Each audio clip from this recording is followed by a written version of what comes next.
Hey, true believers. Chris Mack coming at you with Kingspawn number 3. And this book was definitely dark. Now, don't get me wrong, Spawn is dark, but the way that they did this one, it's quite freaking intense. So, what do I mean by that? Let's dive into the book and we'll talk about it. First off, let's talk about who made the book. This is Sean Lewis and Todd McFarlane doing additional edits. Art is Javi Fernandez. Colors is FCO Placencia. Lettering is End World Design. Here's everyone else working on the book, and Spawn was created by Todd McFarlane. So we've talked about in the last 2 issues is Billy Kincaid's back from the dead. He's the one that hurts children in unspeakable ways. He has something up his sleeve that involves Spawn kind of becoming their leader, sort of what Clown wanted to do with Malagba. I forget how to pronounce his name, but y'all know who I'm talking about. So anyway, he's enlisted the help of Terry, Wanda's wife, his former wife. But there's an uneasy alliance. And I like how Terry is looking over the board and Todd Spawn is reminiscing about their days when they were both in Black Ops, saying this feels right, the way that him and I would work over these together. But Terry starts to kind of poke. He goes, the fact that you were the last person to see my daughter and won't tell me where she is doesn't give me much confidence. So even though Terry knows that Al Simmons is alive again after all these years,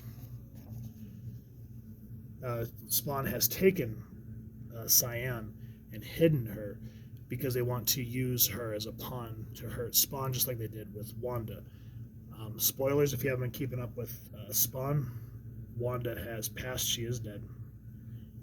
And that kind of brought out a whole new part of Spawn back in, what was it, issue 300 or something like that. And Terry here, he just goes, what is it? Are you using her to so you can get back at me? Or do you just like going to war and don't care who it hurts?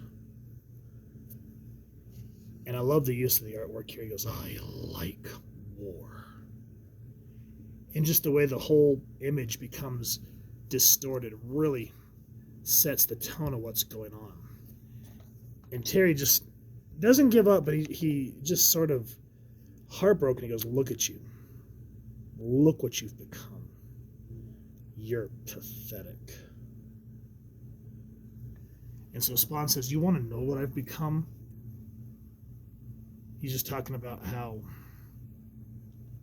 I've become angry at everything because I'm tired of being used. My own government used me. And when I wasn't useful anymore, they killed me. I was to be used as a pawn in a war between heaven and hell. And, they used Wanda to kill, they used Wanda again to try to coax me. And they'll kill Cyan too if they find her. That's not going to happen. This is a war. If you want to try stopping what they're doing, then get mad, but direct it at them. They're your enemy. So I'm going to kind of skip out the part that sort of scatters the team, because we have She-Spawn, Medieval Spawn, and Terry's doing the radio. And this piece here, my God, look at the cleanness of the lines, of the colors. It just makes the whole image pop.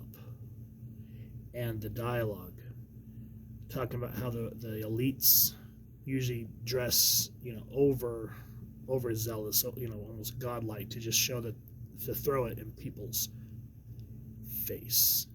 And he goes, children are just toys to them. Even their guards at the clubhouse are dressed in tuxedos. That's how high they think of themselves. And this enrages Spawn. He goes, you protect these monsters for what? Money? That's all it takes is money?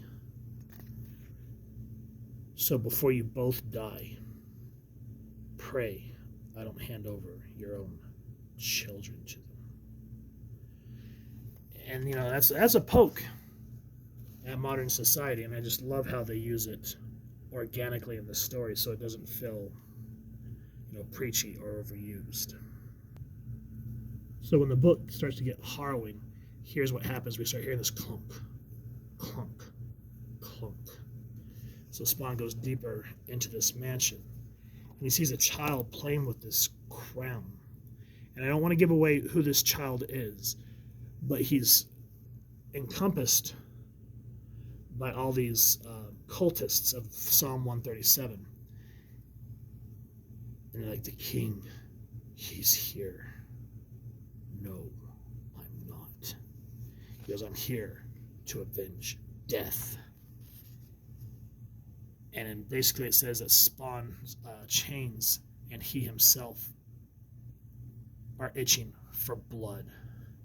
And so Spawn gladly unleashes a slaughtering of his own. And just the use of these quick bang, bang, bang panels. Whoa, it's harrowing the way he rips through these cultists. And this little child just in the middle of it, yes, hurt them more so you can get your crown. And I think that's what makes this all the more treacherous is the fact that in the midst of this cacophony, we have this child just innocent.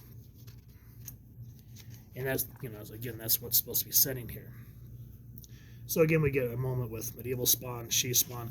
Again, I don't want to give that away because the meat and potatoes of this book is the second battle between Spawn and Billy Kincaid, which I'm glad that the editors here say what happened with him when he was human was back in Spawn number 5, way back from the 90s. That is an equally harrowing issue if you've not read it, and what Spawn does to this guy in the way he comes back from the dead. But Spawn's talking about how he can sense the evil in Kincaid, in that he's not the same person, and that his power is tenfold. And again, using social satire organically in a book, Kincaid here says Spawn's here to destroy everything that lives in this world, and he wants to hurt children.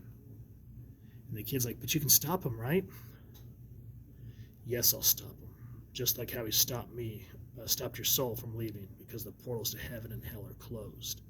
So what I mean by social satire is how adults prey on the innocence of children. And it breaks your heart, especially being a father now. It hits closer to home. And the battle is just terrifying. The artwork. I mean, look at the quick action lines. The use of the very toned down colors and the grain. But what really hits me, and this is where I'm going to end the review, is how Spawn uses his symbiote to rip Kincaid from the inside out. And another thing I want to point out, other than this being grotesque and gorgeous artwork all at the same time, is you can see the dialogue is not overwhelming like in a lot of modern books. This is just explaining what's going on. Spawn senses the darkness, and he can use it. So he sends it to attack Kincaid, to begin eating him alive from the inside. And once his symbiote is inside, Spawn transports there himself. And then, boom. So he can explode out of him. That's how you use the dialogue boxes, not these huge thought balloons, etc., so forth. The plot in this book, it's snappy, it moves. As you can see, the battle between him and Kincaid is just terrifying to watch, but oh so great in Todd McFarlane fashion. I highly recommend this series, guys. I've been wanting to go back and read the main Spawn book. I've just been kind of lacking, but I've been reading this and Gunslinger, and they're both excellent comics. So if you've enjoyed what you've seen, please first and foremost support your local comic shop and pick up a copy. If you've enjoyed this review, we really would appreciate if you take a moment to like, share, and subscribe. Helps the club channel more than you could possibly know. And if you won't mind hitting that fancy little Spawn bell next to subscribe, that way we can continue to upload content. You guys will get notified. Come to the channel, and we love talking with you and hearing your thoughts and feedback down in the comments below, or our social media pages, which I'll make sure to leave the links down in the description. So with all that said, thank you so much for stopping by. Hope you all continue to have an absolutely amazing day reading, and happy hunting, true believers.